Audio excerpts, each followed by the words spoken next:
Before we go ahead and make our filters, we need to enable the use of the mouse cursor in the actual inventory. So we're going to go to our content drawer and then open up your third person character or your first person character, whichever your character blueprint is.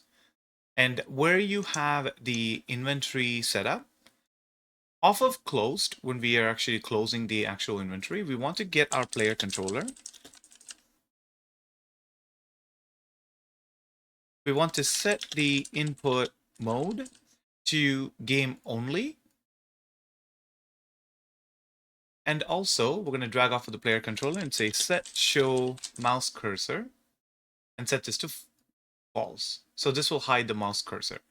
And where we have the actual inventory open, we're going to get our player controller, drag off of this and say set input mode to game and UI. Now, game and UI will allow you to close your backpack again. If you set it to UI only, then you won't be able to close your backpack because that tab key or the input action won't function. So we want to make sure that we set it to game and UI and set this to our Boolean that we're setting that the backpack is open.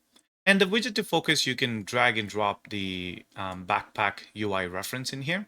Not mandatory, but and we're going to go ahead and say set show mouse cursor here, connect this as such, and then also set this to true. So now if I go ahead and press play, and if I press tab to open up the inventory, I have the mouse cursor now. And when I press tab again, the mouse cursor is gone, and now I'm controlling the actual character. Good. So we can now go ahead, save this and close it. And now let's go do our filters. So we're going to go back to our core folder, UI, backpack. Now previously when I set up the scroll box, I left a little room on the top here, and this is where I wanted to put all of my filter buttons in here. So let's go ahead and do that. I'm going to drag in a horizontal box so I can keep all of the buttons nice and organized. I'm going to drop it onto the canvas panel. And this horizontal box, I'm going to go ahead and drag it to the side. And let's fill this entire area with this horizontal box. Again, you can make it 2 levels of filters if you want, if you have that many different types of items. Because we only have so many, I'm only going to make like maybe 4 or 5 buttons at best. And now we're going to set the anchor to the top right corner. And then again, I'm going to set the anchors just like this. Done. Now let's get started on our buttons. So first I'm going to drag a button in here onto the horizontal box. And this button, I'm going to name this as all_btn. So this button will enable all of the items in the box. And then also let's put in a text inside of it. And then this text block, we're going to name it as all.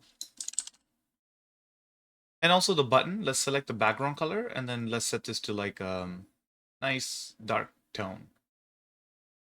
And now I'm going to select the button and make sure that there's padding on the left side for like 10 and on the right side for 10. So this way it creates a nice little gap in between.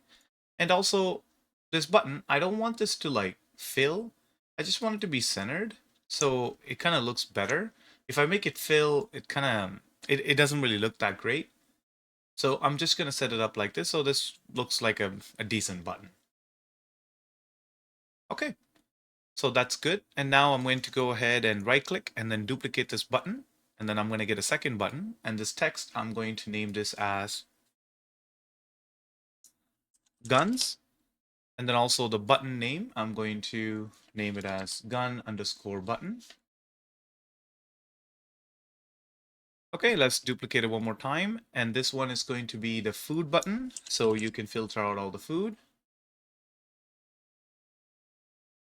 And let's set the text to food. And let's duplicate this food and let's make this the medic button. And the food, we're going to change this to medic as well. And one last button that I will make is quest button. So this is where all the quest items will be stored. So let's go ahead and make this quest. We have 5 nice buttons that are set up already. Now, in your game, if you're going to add more items, you would just size this differently or make bigger room and such. And then you would just add additional buttons corresponding with each and every single type of item that you have in the game. But the functionality works exactly the same, right? So let's go ahead and start working on them. I'm going to select the All button, and this is an easy one. I'm going to go to OnClicked, and I'm going to drag this where we have our event construct, where we're constructing our item, and I'm just going to plug this in here just like this. It's almost like a reset, right? We're getting everything from our backpack, and we're going to set it up. And All button is done. That's how simple it is. Now for the Gun button. Let's go and then select OnClicked. Now for the Gun button, we are going to first get our item container. And let's go ahead and clear the children. We always want to clear the children before we do anything. Once we clear the children, then we're going to get our backpack content. And we're going to do a for each loop. Connect this execution pin. And this array element, let's drag out of it and then say break. And we're going to get this slot type, and we're going to do an equal. Enum, make sure it's an equal enum, and set this to weapon. And plug in a branch. Connect this branch to the loop body. Now it will filter out everything in our backpack that is a weapon. If this is true, then we want to do one more check. We want to make sure that the slot quantity is more than 0. That means the slot is not empty. So we're going to drag off of the slot quantity, and we're going to do a greater than 0, and then put another branch here. And then connect this Boolean here, and also set this off of true. And if this is all true, then we're going to go ahead off of this true here. We're going to create widget. This would be our item slot.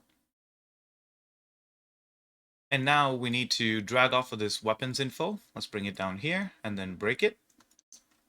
And let's plug in all the information that we require. So the name would be here, portrait.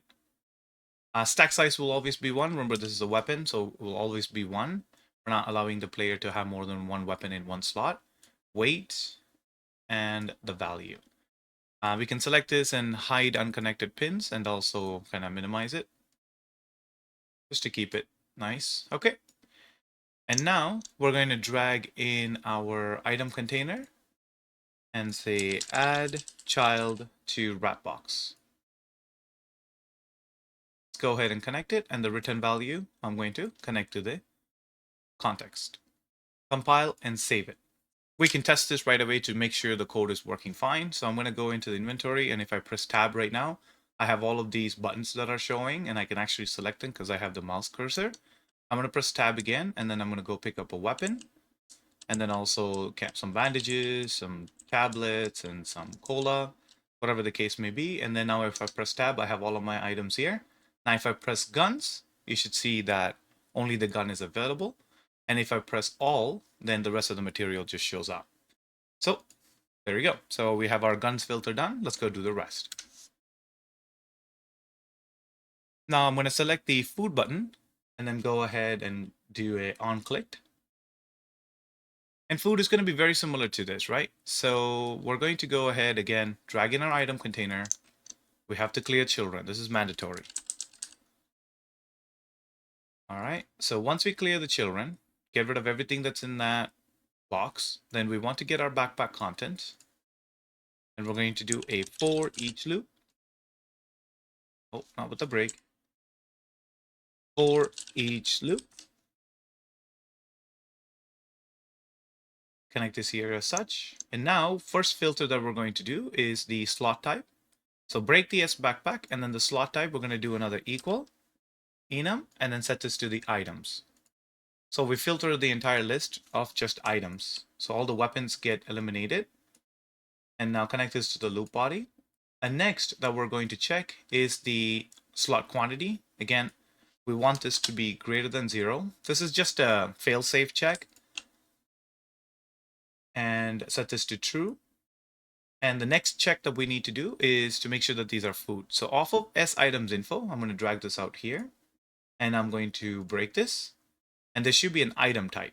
So I'm going to drag this item type. And I'm going to go ahead and do an equal, and this should be an equal enum, food, and then let's do a branch here.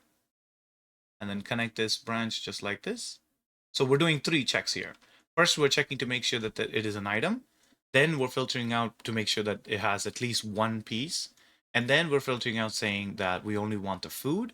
And if this all conditions are met, then we can go ahead and create a widget. And this would be our item slot. Again, plug in the name. We have the value.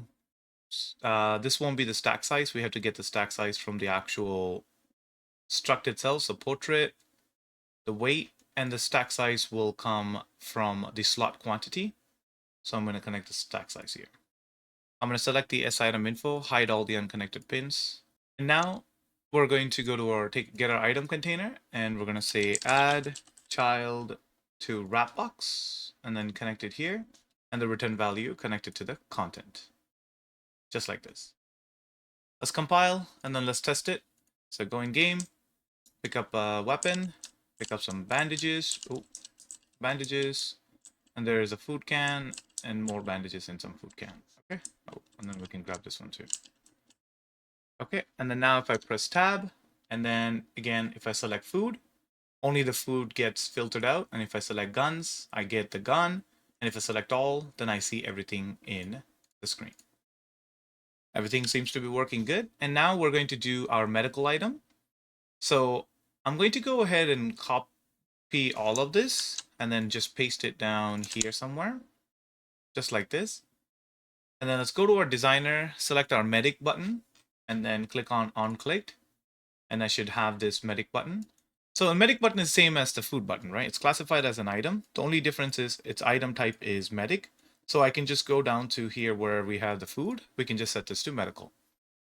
And then that's it. Compile and then save it. And then same thing for the quest button. I'm going to go ahead and do on clicked. And then again, I'm going to copy all of this and then paste it. Just like so. Connect this here. And set this to, instead of medical, we're going to set this to the quest items. And then compile.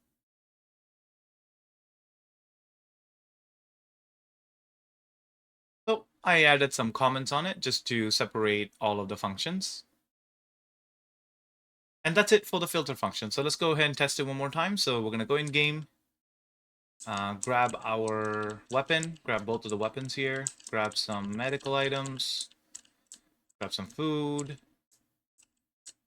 Right now, if I press tab, I have all of the items here. When I press guns, I get both the guns. Food will give me both the food item, all the food items. Medic will give me all the medical item. Quest should give me nothing because we don't have any quest item. And now if I select all, then I should get everything. And again, I can feel free to select any of these filters and they should be working just fine. All right, folks, thank you very much for stopping by for a quick tutorial on how to set up the filters for your inventory. And I'll catch you on the next one.